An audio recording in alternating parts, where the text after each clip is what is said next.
My boyfriend's friend group called me abusive because I talked during a movie. He took their side. My boyfriend and I have been together for a little over a year. He's the nerdy type, and I loved it. So when he wanted to start a D&D group with his friends, I agreed. I figured it was a good way to finally meet and impress his friends. It was my boyfriend, me, his two best friends from elementary school, and their boyfriends. So I was scared of being the odd one out. But when he introduced me to them, the girls both hugged me super tight, and the boyfriend said I was now one of them. We completed an entire campaign, and the last sessions were in November. At this point, my boyfriend and I had been together for 1 year and 4 months, and had only had one argument due to a misunderstanding. We have a beautiful, loving relationship, the type that's straight out of a Disney movie. And yesterday, while I was with him, I saw a Facebook post about a movie that one of his friends, whom we'll call Elba, is obsessed with. I wanted to tag her, but her name didn't show up. So I searched my profile and saw that I no longer had her as a friend. I checked my boyfriend's profile and she didn't appear. My head flooded with anxiety as I tried to figure out what had happened, because everything seemed fine the last time I saw her. We laughed, and when we said goodbye, she hugged me and even wished me a very Merry Christmas. I mentioned it to my boyfriend because I wanted him to check it out for me, but instead, he completely avoided the topic. Even when I asked him to check with her to see if she had deleted her account, he asked me to forget about it. But something in his tone told me he was hiding something. And guess what I found out? Yep, she blocked me, literally out of nowhere, or so I thought. Because that's when my boyfriend finally showed me their text messages, and I felt like the worst friend to ever exist. A month ago, she messaged him asking, "Is everything okay with your GF?" and whether I had been abusive toward him. My boyfriend replied that everything was fine and asked why she was asking that. She said, "At the last gathering, your girlfriend yelled at me, attacked me, was aggressive toward me,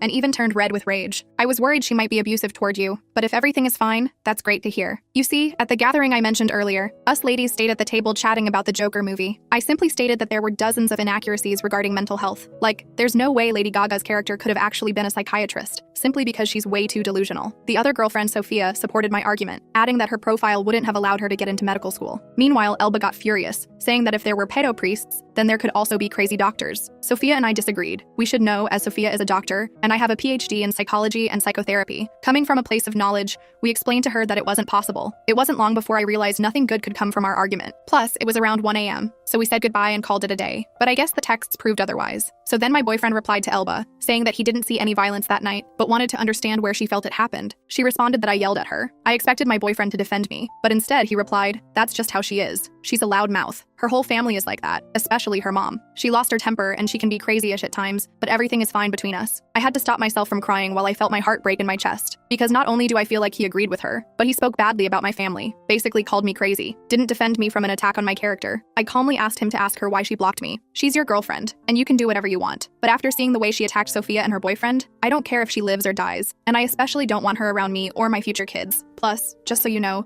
we all think you can do better. My boyfriend replied, "Why do you think that?" And that was it. I was almost offended that he didn't even bother hiding the text from me. It was like he didn't see anything wrong with what he said. My hands trembled as I held the phone in my hand. I practically considered them family. And I hate to say it, but I was embarrassed. My boyfriend, the one that's meant to be my ride or die, didn't say anything in my favor. At that moment, I knew I was done with the group, so I texted a message into the group chat and left. I wanted nothing more than to stop being upset with my boyfriend, to crawl up together, and watch The Sound of Music for the 100th time. But instead, my phone was bombarded with texts, and my once amazing boyfriend turned his back on me when I needed him most. It all started when Elba sent a 5-minute voice note, followed by another 7-minute one. In the voice note, she yelled at my boyfriend saying, "Why did she send that? That stupid girl is childish and spoiled." The right thing to do would have been to message me directly to apologize and fix things, but no. She prefers everyone to find out so she can play the victim. She's manipulative and selfish. What matters here is you and that this is your group of friends, and she's ruining it and being abusive. And of course, that manipulative bee cries. What else can she do but act offended? She's a terrible person, so I don't want her near me. I don't even want to see her stupid face. If you want to keep her as your girlfriend, that's your problem. But I don't agree with it, and I hope that soon no one will want her around. I didn't ask my boyfriend what he replied to her because I couldn't stop crying. In the year I had been spending time with Elba,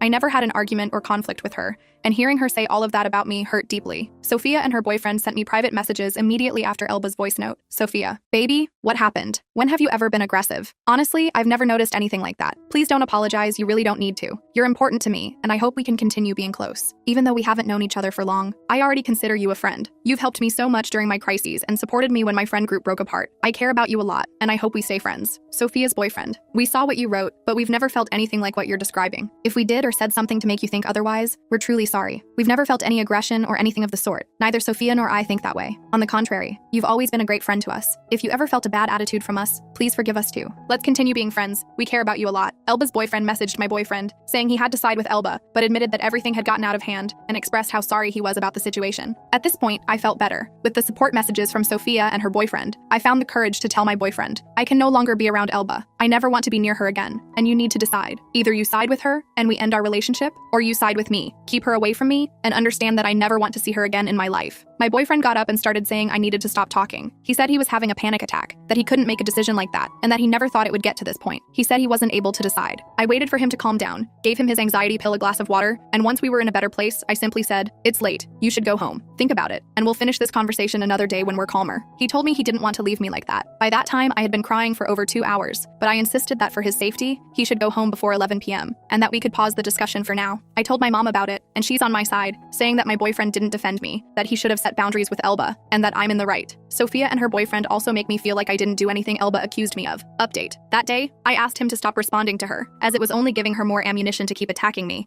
and I didn't want him talking about me anymore. That same day, I realized he kept replying to her, and I knew he continued. We sat in the living room and I said, "First, I want you to know I'm not angry. I'm sad and want us to talk and figure out how to fix this. I love you and want to know if you're okay and feel ready to talk." He told me he hadn't eaten because he was anxious about our talk, but otherwise, he was fine and wanted to talk too. I asked if he could show me what he had replied to Elba over the past few days. When he showed me, I saw that Elba kept sending hateful messages about me, and my boyfriend replied not by defending me, but by validating her with things like, "Why do you feel that way? I'm sure she didn't mean it like that. Let me talk to her." There were several voice notes of her attacking me and countless messages. I had blocked her a day before seeing him. She tried to contact me via text to clear things up. She sent him screenshots of her messages to me and said, "She's immature, childish. Why did she block me? She has zero emotional intelligence and is manipulative." I returned his phone and told him 3 things before anything else. What I'm about to say doesn't mean we're breaking up. I want to continue as a couple. I will share decisions I've already made, not to punish you or make you feel bad. I love you, and nothing I'm about to say changes that. Context. We had been talking about getting married and moving in together by mid-next year or on our 2nd anniversary. When we discussed marriage, he said he only wanted a civil wedding, but I want a church wedding. Not just because it's important to me, but also to my family. He said he didn't want to stand before a pedo priest and didn't even want the civil ceremony, only to live together. I told him no, that my family, a bit more traditional,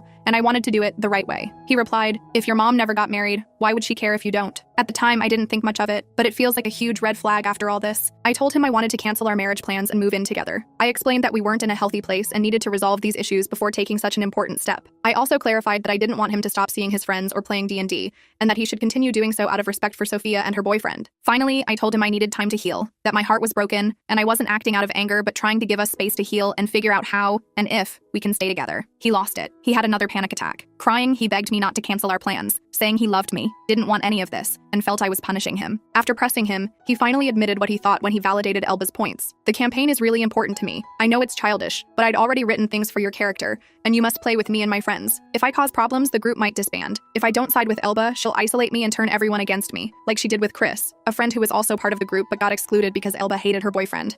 And if I disagree with her, we'll lose our friendship with the group." I waited for him to calm down, then told him what I thought about everything he'd said. "I'm not asking you to leave your friends. I've always believed couples should have friendships or groups outside the relationship. I never asked you to leave them. I asked you to defend me, set boundaries, or respect that I can no longer be around Elba. And everything you're saying confirms what I've been thinking. I can't stay in the same group with her. Even if Sophia still invited me to her wedding, I'd go only to congratulate her and then leave. If you want to stay for the party, I wouldn't be upset, but I won't risk being in a place with Elba and alcohol. And what you're saying shows me this too. I'm not your priority. Your priority is your D&D group and your friends. I'm not. And that's another reason we're not in a place to think about living together, because our priorities aren't aligned." He asked for time to fix this, saying he wanted to redeem himself and start acting differently to show me I'm his priority. He asked me to put our plans on pause instead of canceling them. I told him, for example, about the church wedding. I feel there's no middle ground because I'm the one pressuring for it. If it happened, people would think I manipulated him. If I were his priority, he'd at least consider it without those comments because it's important to me. Now, I feel like I'm manipulating him, as Elba claims. He asked me to stop mentioning her, but I told him I couldn't because I now see her as being in the middle of our relationship. We talked a bit more, coming back to the same conclusion. I'm not his priority, and he needs to talk to Sophia and her boyfriend to avoid losing them. The next day, after we talked,